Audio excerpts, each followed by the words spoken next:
Assalomu alaykum qadrdonlar.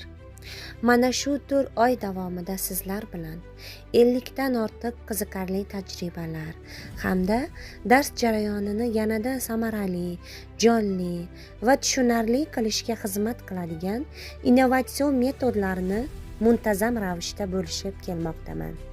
Har bir tajriba va yondashuv sizlarning qiziqishingiz, bildirilgan fikrlar va takliflar asosida puxta tanlab olindi.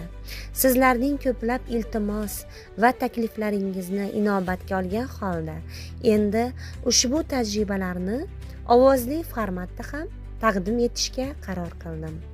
Endi videolarda tajriba jarayonini nafaqat ko'rasiz, balki uning mazmuni, mohiyati va dars jarayonida qanday samarali qo'llash mumkinligini tinglaysiz.